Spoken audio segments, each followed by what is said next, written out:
Welcome to the Nonprofit Hero Factory, a weekly live video broadcast and podcast where we'll be helping nonprofit leaders and innovators create more heroes for their cause and a better world for all of us. Da-ding. Hi, everybody. Welcome back to the Nonprofit Hero Factory. Today, we've got a special episode. It's not like any of the others that we've had so far, because instead of having a nonprofit professional or a regular communications type of person or technologist even, we've got a screenwriter. He's actually a friend of mine that I've known for quite a while now, and I'm really happy that he agreed to come on the show to talk about his process and how to really craft a compelling story. Let me introduce him. His name is Alex Litvak. He is a former feature executive turned screenwriter at Impossible Dream. After graduating from USC, Alex worked at 20th Century Fox and Intermedia, where he was involved with over 24 movies, including X-Men, X-Files, Behind Enemy Lines, Training Day, Terminator 3, Alexander, K-19, Quiet American, Mindhunters, Basic, Dark Blue, and The Hunting Party. Since making the switch to screenwriting, he's sold pitches, specs, and done assignment work for multiple studios and networks. His produced credits are Predators from 2010, The Three Musketeers from 2011, and Secret Society of Second-Born Royals from 2020. He most recently sold action spec Versus to Universal with David Leitch from Hobbs & Shaw, and Arcana to Lionsgate with Chad Stileski, if I'm pronouncing that right, from the John Wick franchise. He's currently writing a show about young Harry Houdini for Touchstone TV. When I asked him what his superpower was, Alex said, "I tell stories that try to entertain people. Occasionally I succeed," which is a very humble way of saying what he does. Let's bring him on to the show to tell us a little bit more and talk to us about the process of crafting great stories. Hey, Alex. Hey. Thanks so much for jumping in and joining us today. So as I like to start everything, tell me a little bit, what's your story? What's my story? How far back do you want to go? I was born and raised in Russia. It was another time and another place. Was not a great time to be a Jewish person in Russia at that time. I escaped into books and movies, which is probably why, much to the dismay of my parents, when they ask you in first grade, what do you want to do? And some kids say, well, I want to be a princess or I want to be a cosmonaut. I said, I want to be a writer. And never really grew out of it. Started writing at a very young age. There was a lot of very bad poetry and a very foolish attempt to write a novel. And then finally, after 11 years as refuseniks, as people trying to get exit visas from the Soviet Union and failing to do so, after 11 years of that, my family finally was able to come to the United States. I enrolled in USC shortly thereafter, went to USC Film School with the lofty aspirations of writing and directing, though my background was very different from every kid that went there. I was a typical kid that went there with, I want to be the next Lucas and Spielberg, and wow, this is heavy. Thank you, the Academy. So graduated, again, trying to figure out what's next. How do I stop my parents from having a heart attack about my future every single day? And an internship that I had led to a job offer very shortly after graduation. So I kind of did that for a while, thinking, oh, I'll just write on weekends. It'll be like working at a video store, but better. I did not realize that it was really a choice of a lifestyle, and that job would lead to another job and another job. So I was an exec for 10 years, which is, as you heard in my bio, worked in a lot of different movies. But I really came to realize that what I wanted to do as that kid growing up in Russia, the reasons why I got into this crazy business, the reasons why I defied my family, had nothing to do with what I was doing every single day. It's like saying, well, I want to be an adventurer and explorer, but first let me get a job working for a travel agent. So I realized I was kind of raising somebody else's children and launching somebody else's dreams. So after 10 years of that, that career came to an end. Literally, I think on the day, 10 years after I graduated college. And I kind of had all this money saved. I had an idea for a TV show, even though I've never worked a day in TV in my life. I'm like, well, it's only 60 pages. Let me see if I can fail quickly. And lo and behold, it got me my first agent. It sold in a bidding war and kind of led to other things. And I've been doing that ever since. So that's the short version of my story. And it's a great story, and it has a lot of key storytelling elements as you went along. You set up the world that you started in, you set up the journey, the obstacles, the detours, and it came to a great Hollywood conclusion where you're now a successful screenwriter in Hollywood. I don't think it's a conclusion. I think it's anybody who in Hollywood who says I have made it. I kudos to you, because I think in my career you're only as good as your last script, and this market is incredibly unstable, incredibly fickle. Things change all the time. Obviously, we're in the middle of massive seismic changes in our society, which includes Hollywood. So I just look. All you can do is always give it your best. Right? Invariably. So I know you don't know a lot about nonprofits specifically and the types of communications that I focus on, but there's so many parallels that I use the Hollywood storytelling system, formula, framework, whenever I'm working with clients to help them craft their stories. And in fact, I think what you just said even resonates, because in a lot of ways, you're only as good as your last interaction. You're only as good as your last communication with a donor, or if you fail to communicate with a donor effectively, they might drop out entirely. So let's take a couple of steps back, and let me ask you, when you're starting to work on a script, do you start with a goal in mind? How do you begin the process? Well, the process, there are many different facets to it. There's the creative side and the business side. The creative side starts with an idea. And it could be anything from, oh, I have this image, to I have this character, to what if. And it can wander into your head at any point in night or day. Literally, case in point, I just couldn't sleep the other night, and something wandered in my head. I'm like, I think that's going to be my next script. Just an idea that's been sort of gestating for a while that I think now I'm getting pregnant with. Now, the goal, and obviously each project is going to be different creatively, because while it begins with an idea or a character or an image, as I said, there is a wide diversity of those things that are going to be different and distinct, hopefully. Now, the goal remains the same every single time. I want to tell an entertaining story, and also, assuming that this is not work for hire, I want to sell it. I'm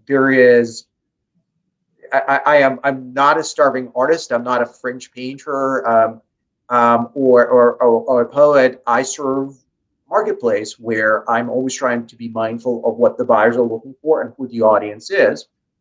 It's maybe sort of jumping ahead in terms of your question. So the goal is, I want to write something.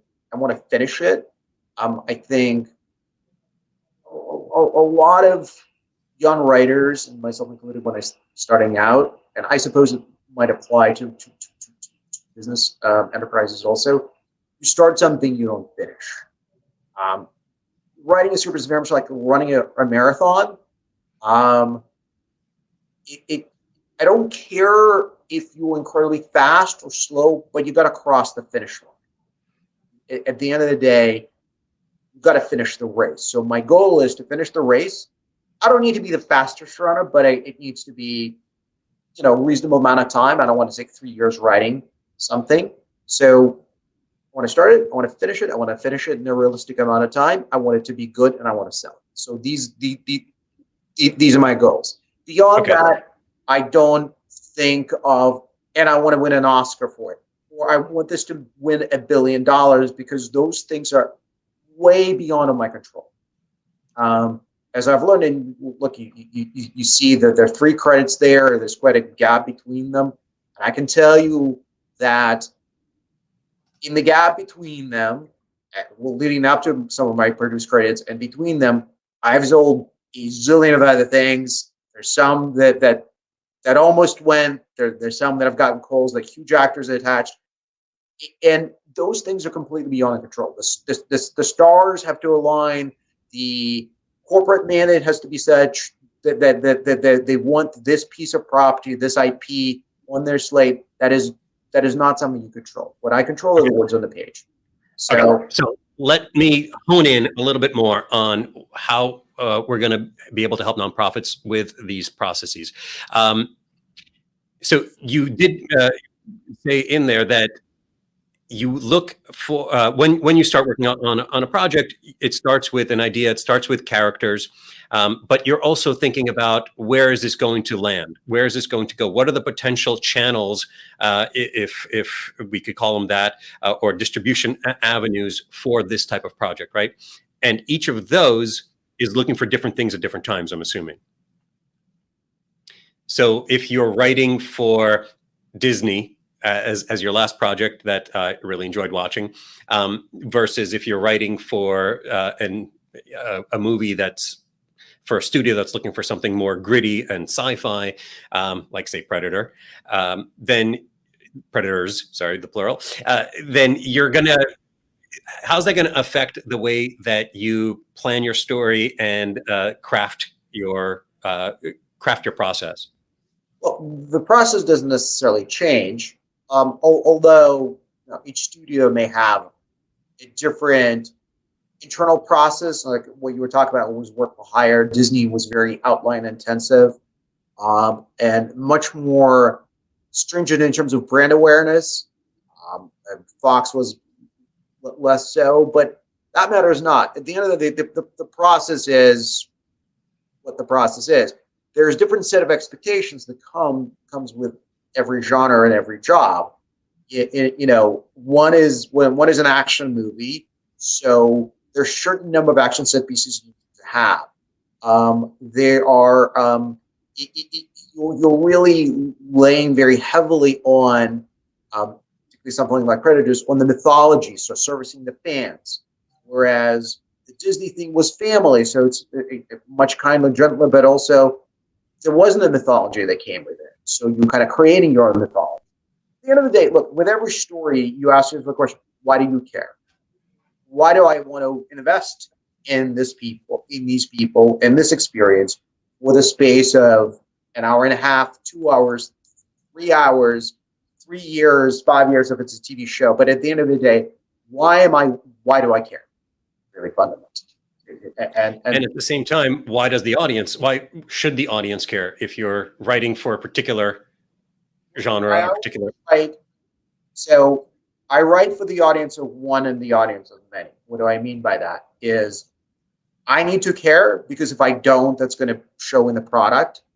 At the end of the day, I can't phone it in. So I got to be invested. I'm living with these people in my head. I got to like them. I got to enjoy spending time with them. And I can enjoy the experience of telling that story. So that's part one. That's the audience. The audience of many is, but at the end of the day, when I am done, this, hopefully in success, will be seen by a multitude of people. At the very least, it's going to be seen by my employers, which is also, it's never a small group. There's 5 or 15 or 50 people that will read this. So why will they like it? Why will they care and want to tell that story to 50 million? Awesome. So when you're creating your story, what hooks an audience? How do you get them hooked in? Because I remember in theater school, my directing teacher said the director's #1 job is to keep the audience from walking out. Even if they're just sitting there counting the lights, that still counts. I think that's also screenwriter's #1 job, right? Yeah, no. How do you do that? Well, look, it's no different from if you and I were having a conversation and we're complete strangers. There's no social obligation on your part to pay any attention to what I'm saying. So I have a limited window of attention with you. So I got to say something that's going to pay attention to me, especially like if we're in a crowded room and you're hearing a lot of voice, a lot of conversations. So what do? It is anything from, I literally wrote a script where over black you hear, shut up and listen. And then the guy proceeds to, tell the story, and crazy shit happens. But it was like literally the first line that I went with is, boom.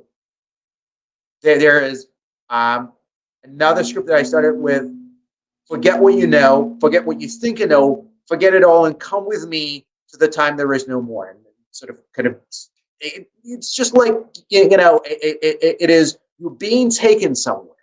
That would, if I said we open and there is a smoking gun on the floor, like, okay, interesting. Somebody got shot. What's happening here? One of the greatest lines I'm a huge fan of Stephen King. I highly recommend that your listeners and viewers read On Writing. It's a wonderful book of essays that he talks about exactly what I'm talking about, the process and the tricks. The Dark Tower series, the first book, opens with a sentence: "The man in black fled across the desert and the gunslinger followed." Boom. Right? It is, who is the man in black? Who's the gunslinger? There is a villain, there's the hero, there's the quest. But I have to say, to me, that is more wallpaper, because the house begins with much larger questions, as opposed to how do I hook the audience, which is, mind you, very, very important. But this really, really awesome wallpaper in the entryway is not the house. The house really begins with a much grander design, and because the wallpaper is all well and good, but if there ain't nothing beyond the entryway, I'm going to get bored and leave pretty quickly. Absolutely. So our first challenge as storytellers is to somehow hook attention, pique some curiosity, get people imagining and wondering what this is all about, what's going to happen, and somehow get invested. Are you looking to have any sort of impact on your audience when you're writing a script? Like, do you write with the intention of, well, I hope, right, that when they walk out, they're going to be a little different, transform in any sort of way, feel something, learn something? Yes and no. The short answer to it. So when I was just starting out, absolutely, there's sort of like, how do I change the world? How do I change lives and all that stuff? And what you sort of come to realize at the end of the day, again, it's the forces that you don't control. I submit to you that the greatest movies that you've seen, the movies that have changed your life, did not set out to do so. There were just people telling stories, and that story connected with you in the frame of heart and mind that you were in, and taught you something, perhaps even not the lesson that the authors originally intended. So to me, I sort of walked away from the grand message in changing the world to, I want to tell stories that entertain people, that people enjoy, that make people feel something, yes, experience something, yes. And at the end of the day, if they connect with the material, fantastic. I would love that. But the words impact, I think, assign some sort of grand importance to the storytellers that and to our stories that we kind of overinflate our own value. And at the end of the day, I think the stories that impact really, because the audience finds something in this story that connects with it. It is not because that the writer is this great world-changing genius or anything like that. So, like I said, I just want to make you care about the story that I'm telling. I want to make you feel something, experience something, and if you find something in it that is a greater lesson that may change you or the way you see the world, then that's up to you. Okay, so then, if your goal is to primarily entertain, what are the keys to a satisfying experience within a story? Well, first of all, each genre comes with its own set of expectations. So, action movie needs to keep you on the edge of your seat. A comedy needs to make you laugh. a horror movie needs to give you, the thrills and the chills, et cetera, et cetera, et cetera. At the end of the day, they all converge in the same place, which is why do you care? Why do you get invested? Why are you not checking your phone and going, yeah, you know what, I'm just gonna go walk away, do something else. So yeah, it all comes down to the same place, and it is either plot or characters, or ideally both. There's just got to be something that strikes a chord. Something relevant and resonant. Cool. So I tell nonprofits that a great story should leave people hoping for a sequel. Do most movies in Hollywood, in the Hollywood blockbuster genres, hope to spawn sequels? Why are franchises such a sought after goal? Well, I'll tell you, every movie hopes to spawn a sequel. Very few get there, but all hope to do so because, quite simply, it means profit, it means return business. So that's a huge part of what my business does is driven by commerce. So it's not surprising. Everyone wants more and more and more. Now, in truth, it's become increasingly difficult to do anything that is not IP driven that creates franchises. John Wick is a good example of something that was not IP driven. They just did a little action movie when a very meager budget that somehow worked, and now they're on number 4, and it's getting bigger and bigger and bigger. But those examples, sadly, are few and far between. However, there are opportunities for original storytelling as long as you correctly identify the need that the marketplace has. And Quiet Place is another great example. They did a really smart, intelligent horror movie. Now they're on number 2 did great, and there's going to be number 3 and 4, I'm sure, and all that stuff. Again, they looked at the marketplace and said, here's where we can do something that's going to feel different and distinct. That's not going to cost us $200 bajillion,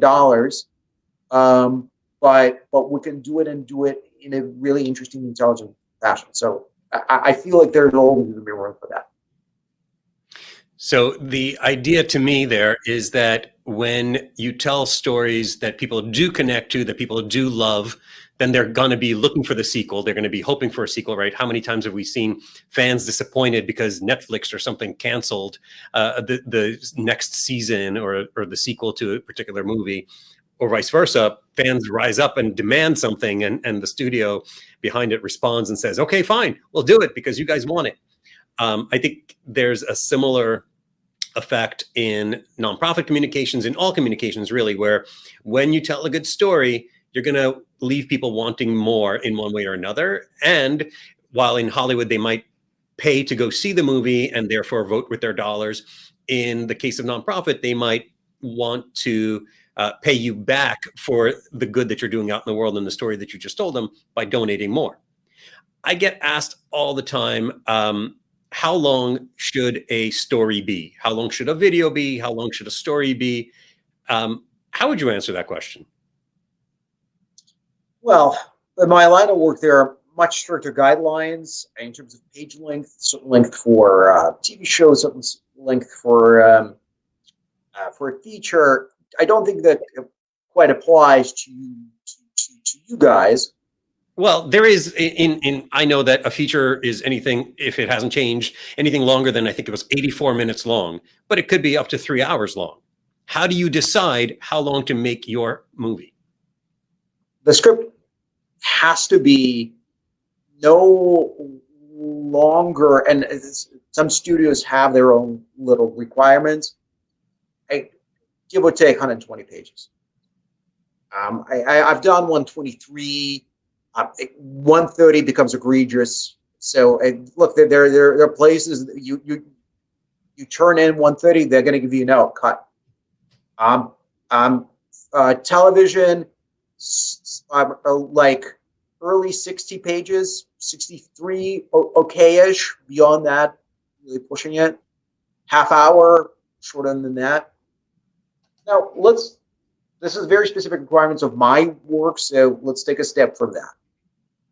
At the end of the day, there's going to be a finite number of seconds, and as I'm getting a message from you, we're out of time. So fundamentally, it is try to fill it best you can.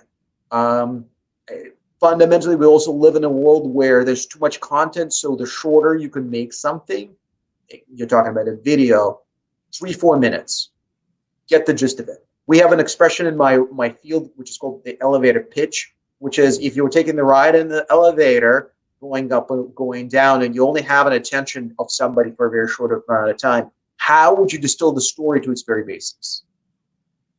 So my answer to that question, and yours is, of course, very clear and industry specific. My answer to that question is usually not a second longer than it takes to tell the story well. So you put in as much as you can put in terms of constantly maintaining the attention, the focus, building the suspense, or building the drama, or building the storyline in one way or another. Because as soon as you add anything extra, that's when people start tuning out and walking out psychologically, right? Yeah, look, every movie, every story can be reduced to a log line. Any movie you've seen, any movie you can think of, I could put it in a sentence. So you can put your business in a sentence. Now, if people are intrigued, you go, okay, here is a paragraph. Love the paragraph. I can go and here's a one-pager, as we call it, 5-page. You know, again, there's fundamentally the ways to build it, but you always start with so equating a script with a business. I always start with the shortest log line possible. If that connects, if that intrigues them, you go from there. Perfect. I mean, that's actually, I teach everybody to come up with their log line and to have it right at the top to capture the attention, and then slowly tease them into a longer and longer version of the story. So I think that totally makes sense. I know that you have a lot of books that you recommend to people starting out in the business. What are some of the resources that if somebody who is perhaps not aspiring to be a screenwriter, but is looking to tell better stories, that you would encourage them to check out? Right. So I believe I already mentioned Stephen King on writing, fantastic book. Another great inspiration for me is William Goldman, Adventures in the Screen Trade. Any script of his you read, Which Guessed in Sundance Kid, Princess Bride. There's a very unique voice. The personality of the storyteller really comes through. Highly recommend his stuff. What else? Robert McKee, who I think you're actually hoping to have here on your podcast. I've learned a lot of his stuff growing up in college. What else can I think of? And look, you know, at the end of the day, your favorite storytellers, it's not magic. It's a skill. They're telling stories really well because they're following a certain formula, a certain recipe, just as a master chef would. Just try to understand why do you care? How do they make you invest in the story? And then you'll begin to understand how to tell stories yourself. Perfect. Thank you so much, Alex, for your time today. My pleasure. Thank you for going out of your comfort zone in the world of screenwriting to helping us interpret it for organizations that are out there trying to do more good. Thank you, everybody, for tuning in today. We'll be back again next week with another episode. Until then, thank you so much for all the work that you do to make the world a better place for all of us. Thank you all for watching and listening to the Nonprofit Hero Factory. We hope this episode has given you some ideas and strategies for creating more heroes for your cause and a better world for all of us. Please be sure to subscribe to this show on YouTube, Facebook, iTunes, Spotify, or your favorite podcast platform. And let us know what you think by leaving a review.